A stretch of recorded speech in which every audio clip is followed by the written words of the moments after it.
السلام علیکم ورحمۃ اللہ وبرکاتہ۔ آج میں آپ کو سب سے بہترین کاروبار کے بارے میں بتاتا ہوں کہ جس میں کوئی انویسٹمنٹ نہیں ہے اور فیل ہونے کا تو چانس ہی نہیں ہے۔ آپ نے ایک بلڈنگ بنانی ہے اور اس کے اندر ایک قبر بنانی ہے، اور یہ بھی نہ پتہ ہو کہ انسان کی ہے کہ کسی جانور کی ہے، اور یہ بھی نہ پتہ ہو کہ کسی نیک کی ہے یا کسی بد کردار کی ہے، اور اس کی کوئی تاریخ پتہ نہ ہو۔ آپ بنا کے اوپر مجاور بن کے بیٹھ جائیں، کئی سالوں کے بعد آپ کروڑ پتی بن جائیں گے۔ اور کس چیز کے نام پہ؟ اللہ اور اللہ کے رسول اور اللہ کے دین کے نام پہ آپ کروڑ پتی بن جائیں گے، اگرچہ آپ کو دین کا رتی برابر بھی نہ پتا ہو۔ اب ذرا ان صاحب کو سنیے۔ السلام، کیا حال ہے بابا؟ آپ کی دعائیں۔ کیا نام ہے آپ کا؟ میرا نام پیار علی، سید پیار علی شاہ۔ بچی میں دسو کو مریض شید بھی ہیں؟ کم سے کم کوئی میرے اس ٹائم پہ کوئی 700-800 کے قریب مرید ہیں۔ فجر کی اگر رکعتیں پڑھتے ہیں فجر کو کتنی پڑھتے ہیں؟ سر ہماری جو نماز ہے نا، وہ فقیر کی نماز اور ہے، میں وہ آپ کو سنا سکتا ہوں۔ سنا دیں۔ اللہ مرشد کو سجدہ استاد رات عظیم استاد نے سکھایا الف لام میم، دل کا گٹھن نکال ثابت رکھ یقین، اسم اللہ جسم پنجتن پاک اقوا فضل درست بسم اللہ لا الہ الا اللہ محمد رسول اللہ علی ولی اللہ وسیع یا رسول اللہ و خلیفہ تاہ بلا فصل یا علی جی ادرکنی فی سبیل اللہ یوم اللہ عجائب۔ اللہ میرا بادشاہ محمد ہے وزیر علی ہے کاردار دیوان دستگیر، کٹ دو مصیبتہ توڑ دو زنجیر، مشکل نو سب دی حل کرو مشکل کشائی جی، حق دا امام یا علی مرتضی کرم درویش شانت بلا نظر اللہ نیاز حسین۔ ملنگ بندے ہیں پہنچی ہستی، نمازیں کتنی ہوتی ہیں؟ سر نماز 5 ہیں۔ پانچ پڑھتے ہیں؟ 5 نہیں پڑھتے، جھوٹ نہیں بولنا، جھوٹ بول کے کیا؟ ہماری جو نماز ہے، ہماری نماز ہے 24 گھنٹے کی۔ مولوی نے 1 ٹائم پڑھنی ہے، 2 ٹائم پڑھنی ہے، 3 ٹائم پڑھنی ہے، 4 ٹائم 5 ٹائم۔ ہماری جو نماز ہے ہماری 24 گھنٹے کی نماز ہے۔ پڑھے لکھے بھی ہیں؟ نہیں، کوئی پڑھا نہیں؟ بالکل نہیں، صرف قرآن کے سوا۔ بڑی باتیں کرتے ہیں ماشاء اللہ۔ کوئی سپارے میں سے کوئی سورت سنانا سٹارٹ کرتے ہیں؟ تھوڑی دیر میں سنائی تو ہے نا آپ کو؟ پہلی سورت سنا دی۔ ہاں جی، اور آیت الکرسی؟ آیت الکرسی سب کچھ آتا ہے، لیکن باوضو ہونا چاہیے۔ باوضو؟ ابھی میں نے سگریٹ پیا ہے، کس چیز کا سگریٹ؟ نشہ کا میں نشہ بھی کرتا ہوں، کیوں جھوٹ بولوں؟ سنا آپ نے کہ ان کے 600-700 800 مرید ہیں۔ مرید مطلب اپنے پیر کے پیچھے چلنے والا، یعنی 800 لوگ ایسے ہیں جو ان کو فالو کرتے ہیں، اور ان کی حالت کیا ہے کہ یہ کہہ رہے ہیں کہ ہماری نماز اور ہے، ہمارا قبلہ اور ہے، ہماری نماز اور ہے، ہمارا دین اور ہے، ہمارا کلمہ اور ہے، ہمارا سب کچھ اور ہے۔ تو پھر بھائی آپ دین کے نام پہ کیا کر رہے ہو؟ آپ اللہ اور اللہ کے رسول کا نام کیوں لیتے ہو؟ آپ حضرت علی رضی اللہ تعالیٰ عنہ کا نام کیوں لے رہے ہو جب آپ کو کسی چیز کا پتہ ہی نہیں ہے؟ اور میں حیران ہوں ان لوگوں پر جو لوگ ان کو دین کا رہنما سمجھتے ہیں، جو لوگ یہ سمجھتے ہیں کہ یہ لوگ ان کو دین میں رہنمائی کریں گے، جن کو خود قرآن پڑھنا تک نہیں آتا۔ آپ میری بات کا برا مت منائیے گا، میرا دعویٰ یہ سنیے گا اور اس پہ ریسرچ کیجئے گا کہ جتنے مزارات ہیں اور جتنے مزارات پر بیٹھنے والے مجاور ہیں، ان میں سے 99% کو قرآن پڑھنا تک بھی نہیں آتا۔ قرآن سمجھنا ایک الگ چیز ہے، قرآن کی تفسیر کرنا ایک الگ چیز ہے، عربک آنا ایک الگ چیز ہے۔ سیدھا سادہ قرآن جو ایک عام مسلمان کو پڑھنا آتا ہے، جو ایک ان پڑھ مسلمان کو پڑھنا آتا ہے، ان لوگوں کو وہ قرآن پڑھنا بھی نہیں آتا۔ یہ لوگ شرابی ہوتے ہیں، یہ لوگ زانی ہوتے ہیں، یہ لوگ نشائی ہوتے ہیں، اور اس کے بعد لوگ ان کے تلوے چاٹ رہے ہوتے ہیں، لوگ ان کو دبا رہے ہوتے ہیں۔ اب ذرا یہ ویڈیو دیکھیے کہ ایک بچے کی ایک بڑا آدمی جو کہ عمر میں اس سے بڑا ہے، علم میں شاید اس سے بڑا ہوگا، بچے کو کیا پتا ہے کہ شاید ابھی تک وہ خود استنجا بھی نہیں کرتا ہوگا، وہ اپنے آپ کو پاک بھی نہیں کرتا ہوگا، اس کے پاؤں چوم رہا ہے۔ آپ اس چیز کو ہضم کر سکتے ہیں کہ یہ جہالت کتنی گری ہوئی ہے، یہ کتنا یہ معاملہ بگڑ چکا ہے کہ ایک بچے کے پاؤں چومے جا رہے ہیں کہ یہ ہمارے پیر کا بیٹا ہے، حالانکہ ابھی اس کا یہ پتہ ہی نہیں ہے کہ یہ بڑا ہو کے بنتا کیا ہے، کہ پتہ نہیں یہ مسلمان بھی رہتا ہے کہ نہیں رہتا، جس کا ابھی تک یہ بھی نہیں پتا، اور جس کے بارے میں یہ بھی نہیں پتا کہ یہ بڑا ہو کے ایک اچھا انسان بنتا ہے کہ یہ بد کردار انسان بنتا ہے، اس کے پاؤں چومے جا رہے ہیں صرف اس وجہ سے کہ یہ ہمارے پیر کا بیٹا ہے، یہ ہمارے پیر گھرانے سے ہے۔ اور اگر صرف نسبت ہوتی تو حضرت نوح علیہ السلام کا بیٹا کبھی بھی جہنم میں نہ جاتا، وہ کبھی بھی طوفان کے اندر غرق نہ ہو جاتا، اور اللہ تبارک و تعالیٰ اس کی مغفرت سے منع بھی نہ کر دیتے کہ آپ نے اس کے مغفرت کی دعا بھی نہیں کرنی۔ اب ذرا اس ویڈیو کو دیکھیے آپ، یہ انسان بالکل پاگل نما انسان ہے، یعنی ایسا انسان ہے جس کو اپنی پاکی اور پلیدی کا نہیں پتا، جس کو اپنے شرمگاہوں کا اور اپنے پردے کا تک کا بھی خیال نہیں ہے۔ آپ ریسرچ کیجئے گا اس شخص پہ، کسی سے پوچھئے گا اس کے علاقے والوں سے کہ یہ انسان چلتے چلتے کہیں پہ بھی سائیڈ پہ ہو کے بغیر اپنے آپ کو کور کیے پیشاب کرنا شروع کر دیتا ہے لوگوں کے سامنے، اور لوگ اس کو کوئی پانی پیش کر رہا ہے, کوئی آئل پیش کر رہا ہے کہ پیر صاحب پھونک مار دیں اس کے اندر اور ہمیں شفا مل جائے گی اور ہم جو ہے وہ بخشے جائیں گے آپ کی اس پھونک کی وجہ سے. آپ نے دین کو کیا سمجھا ہوا ہے؟ آپ اگر مزارات کو مانتے ہیں, آپ مزارات پر جاتے ہیں, تو آپ میرے لیے برے نہیں ہیں. میں صرف آپ کو سوچنے کی دعوت دیتا ہوں. مجھے اتنا بتا دیجئے کہ دین کے کام میں ان مزارات کی کنٹریبیوشن کتنی ہے؟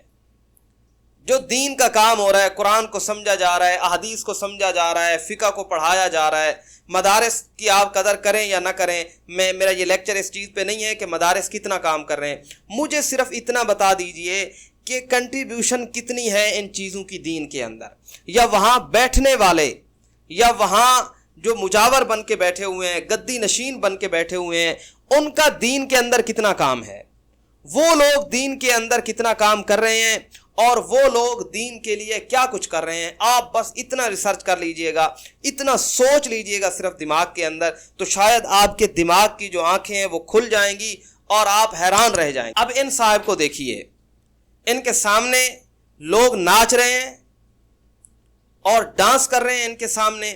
مجھے نہیں پتا کہ یہ دین کا کون سا حکم ہے. یہ جو ہمارے 5 پلرز ہیں دین کے, ان میں سے یہ ڈانس کون سا پلر ہے؟ یہ ڈانس جو ہے نا وہ کس کتاب میں لکھا ہوا ہے, کس حدیث میں لکھا ہوا ہے, کس قرآن میں لکھا ہوا ہے؟ یہ بھنگڑا ڈالنا جس کو دین کا حصہ انہوں نے بنایا ہوا ہے, اور انہوں نے بنایا ہوا ہے کہ شاید یہ روحانیت ہے. میری بہن یا میرے بھائی, یہ روحانیت کا حصہ نہیں ہے, یہ جہالت کا حصہ ہے. ہندو سے سیکھی ہوئی یہ بات ہے محض. ہندو اپنے مندر میں جا کے ڈانس کرتے ہیں, انہوں نے وہی کام مزارات کے ساتھ کیا ہے. آپ دیکھیے گا, آپ ریسرچ کیجئے گا اس چیز پہ کہ جو کام ہندو کے مندر پر ہوتے ہیں, وہ گھنٹی بجانا ہو, وہ وہاں کا گھومنا ہو یا دودھ چڑھانا ہو, آپ کو وہ کام کسی نہ کسی مزار پہ مل جائے گا. تو کیا مطلب ہوا اس کا کہ انہوں نے دین ہندو سے سیکھا ہوا ہے.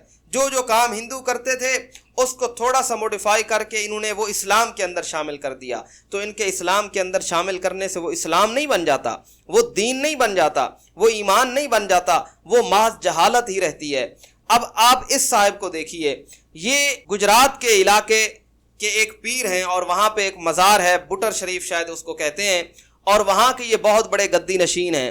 یہ انہوں نے اپنی شکل بھی دین والی نہیں بنائی ہوئی, انہوں نے داڑھی تک بھی نہیں رکھی ہوئی. میں حیران ہوتا ہوں کہ آپ ان کو دین کا رہنما کیسے مان لیتے ہیں جو اپنے 5 فٹ کے بدن پر بھی دین کو لاگو نہیں کر سکتے. نبی اکرم صلی اللہ علیہ وسلم کے سنت کو اپنے چہرے پر نہیں سجا سکتا, وہ دین کے اندر آپ کی رہنمائی کیسے کر سکتا ہے؟ وہ آپ کو دین پر کیسے چلا سکتا ہے؟ یہ کیسے ہو سکتا ہے کہ وہ آپ کو دین کے راستے پر لے کے جائے؟ اب ذرا ان مولانا صاحب کو دیکھیے. میں نے بات کرتے کرتے مجھے یاد آیا ہے, مس مسکین نے بھی کافی لوگوں کو ایسی تحریریں لکھ کے دی ہوئی ہیں. ان میں سے آج ایک ماسٹر صاحب بیٹھے, ماسٹر یاسین کھڑا ہو, اس کے پاس میرا رکا ہے, میں نے اس کو لکھ کے دیا ہوا ہے. کم از کم 8 سال ہو گئے ماسٹر جی, 8 سال ہو گئے ماسٹر بیمار تھا, اس کی حالت بڑی نازک تھی. یہ ماسٹر موت و حیات کی کشمکش میں تھا. ڈاکٹر حکیم کوئی علاج سمجھ نہیں آ رہا تھا. مجھے پتہ لگا وہ ہمارا پرسنگی ہیں بڑے پیار والے, میں اس کی عیادت کرنے 55 اوڈا والے میں چلا گیا, اس کی عیادت کی. یہ بیچارہ بڑا پریشان, دل برداشت تھا. میں کہ ماسٹر پریشان نہ ہو, تو مردہ نہیں حالے. تو میں کہ تینوں یقین نہ آگے تو میں تینوں لکھ کے دینا, کہ لکھ کے دے دے. میں کہ تو میری گل سے یقین کر لینا تو چنگا سی, کوئی گل نہیں, لکھ کے دے دینا. میں کاغذ قلم منگا کے لے آیا, کاغذ قلم, کہنے کاپی پہ لکھ ہی دے. میں کہ میں ٹھیک ہے تین لکھ کے دینا. ماسٹر کنا عرصہ جیڑی 5 سال لکھا. میں کہ ماسٹر منہ تے کھڑا ہے, وہ اسرار منہ پہ گواہ ہے. میں کہ ماسٹر خدا دی قسم جنی لکھ کے دیاں گا, ایک دن پہلے مر جاویں میں ذمہ وار بیٹھا, میں ذمہ وار ہوں. بندہ تھوڑے سامنے, گواہ بھی سامنے بیٹھے ہیں. میں لکھ کے دینا. 5 سال لکھا, کہنے ایسے کر 10 سال کر دے. میں کہ ماسٹر لکھا 10 سال, کہنے آپ ایسے کرو 15 کر دو. میں کہ ماسٹر جی 15 سال لکھا, کہنے 20 کر دے. جدو 20 میں لکھا لگا, میں کہ چلو 20, کہنے 25 کر دے. میں کہ ماسٹر سوچ لے, ایک گل تینوں دس دیواں, 25 سال ہی جیوے گا, آخر فوت ہونے.